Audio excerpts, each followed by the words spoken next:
Hi dear friends and subscribers, welcome to the Cricket Happening Show with your regular edition here. Your host Ram once again with you. Well, we are going to look at the New Zealand versus Zimbabwe one-day series which ended yesterday. And Zimbabwe, in fact, New Zealand totally dominated this 3 ODI series, making it a clean sweep here at McLean Park in Napier by actually beating Zimbabwe by a very huge margin of 202 runs. So Zimbabwe was absolutely no match for New Zealand, and this New Zealand outfit, what one saw is that they have a lot of youngsters being inducted into the side thanks to their coach John Wright, and that's really enabled New Zealand to really crush Zimbabwe. And Zimbabwe were no match. Their fielding was absolutely ragged. Their bowling was absolutely, I would say, absolutely hopeless there, because Brian Vettori, his 9 overs cost him 105 runs and 1 wicket. And we all knew that McLean Park in Napier is a batsman's paradise and there are lots of runs to be scored. And the New Zealand batting absolutely took advantage of it by actually batting first and hammering the Zimbabwean bowlers to all parts of the field. Racked up a score of 373 for 8 in the 50 overs. Rob Nicol and Martin Guptill once again pasting the New Zealand, the Zimbabwean bowlers to actually put up a 154 run stand for the first wicket, with both of them getting into the act. And Martin Guptill was absolutely severe. Anything bowled on the offside was thrashed down for sixes. Anytime bowled on the leg side was flicked away for sixes. And Martin Guptill made 85 of 69 deliveries, 7 fours and 5 sixes in that effort. Absolutely smashed the bowling. Rob Nicol also, just continued his merry form there. 61 of 63 balls, 6 fours and 2 sixes. Jacob Oram came in and made 25 of 24 balls with 3 fours. Martin Guptill was finally dismissed with a wide delivery down the leg side.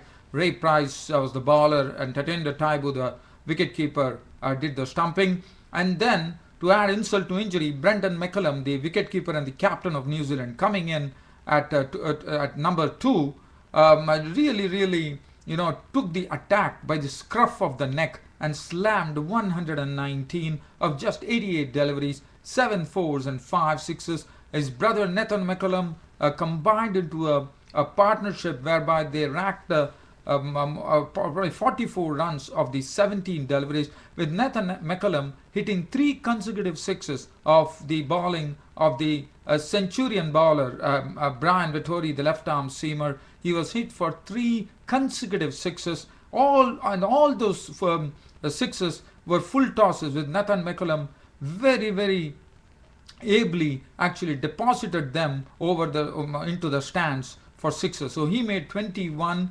A real cameo of 7 deliveries, 3 sixes in that knock. Kane Williamson was the one to not miss out, but he only made 38 runs of 40 balls with 3 fours. And that was the story with, that's it. And 373 for 8 on the board for New Zealand, with Brian Vettori, 9 overs, no maiden, 105 runs on 1 wicket. Kyle Jarvis, 2 for 58 of his 9. Elton Chigumbura, 10 overs, also coming close to 100, giving away 92 runs on 1 wicket. Ray Price, 10 overs, 59 runs on 2 wickets.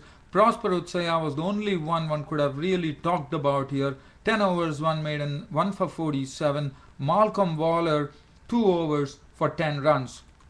As far as the Zimbabwean reply was concerned, the only player who could really say that he played something of note was Brendon Taylor, the captain of the Zimbabwean team, who scored 65 of 62 balls, 6 fours and 2 sixes.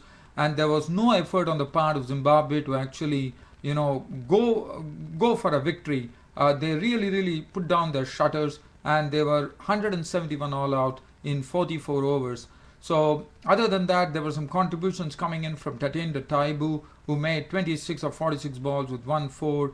24 from Regis Chakabwa, 54 balls, no boundaries.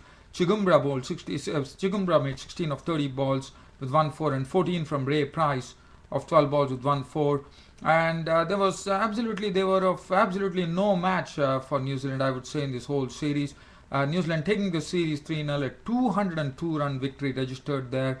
The bowling, Bracewell 1 for 26. Michael Bates actually made his debut yesterday, and his 8 overs cost him 24 runs. And on his debut, Michael Bates actually got the wicket of Tatenda Taibu, was a tricky customer. He was out for 26. So 1 for 24 for Michael Bates, the left-arm pace bowler. Jacob Rum 4 overs, none for 17. Tarun Netula finally on his debut he couldn't get any wickets the other day, but today he was rewarded for a fine spell of 10 overs, 1 maiden, 41 runs and 2 wickets. Andrew Ellis bowled 8 overs, none for 29. Nathan McCullum 3 overs, 2 for 21 for Nathan McCullum.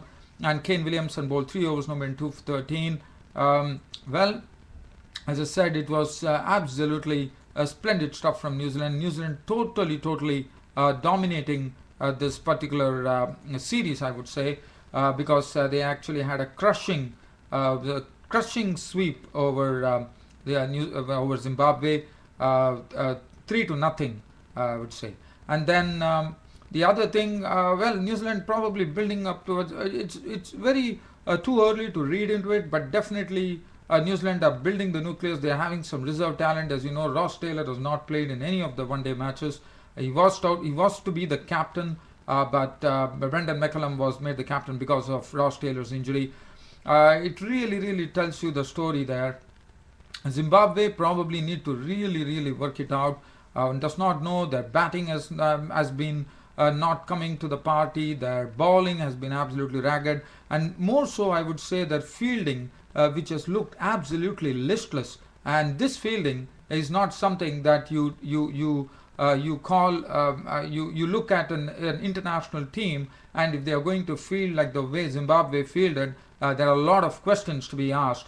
The other thing that I would like to talk about is, and now the New Zealand and Zimbabwe will be clashing in two 2020s.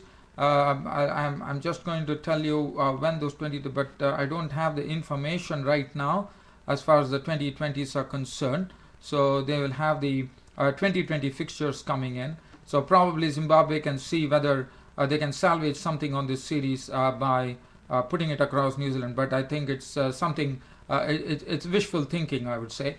Now, today we have the other match coming up in the Commonwealth Bank series. Waka in Perth is going to be the venue, and Sri Lanka is going to take on the heavily fancied Australia as far as the CB series is concerned. And Sri Lanka would be the ones who have to be really under pressure. They lost against India, and now they have to face the mighty Australians today at the Waka in Perth. And there is quite a possibility that one would see the debut of the Queensland opener, Peter Forrest. And Michael Clarke has already mentioned that Peter Forrest looks to be a very good test batsman. So probably Australia might be taking a leaf out of India's book as far as rotation of players are concerned in the one-day internationals. So there'll be a lot of things to decide whether they're going to drop Ponting, they're going to drop David Hussey, Michael Hussey, and then probably, and they are pretty sure that Peter Forrest, the Queensland opener, is going to be blooded today. So that would be interesting to see how Peter Forrest shapes up in the one-day international, because he's basically a real test batsman, has a good technique and a good defense. That's what the information that we have been getting as far as Peter Forrest is concerned, and he has done well on the Australian domestic scene too. So, but Michael Clarke has already sounded that he would definitely play. So definitely, probably there's going to be a rotation policy involved as far as Australian cricket is concerned, probably building up for the future, I would say. Well, on this note, dear fans, friends, and subscribers for Cricket Happenings, this is your host Ram, signing off for the day. Thank you.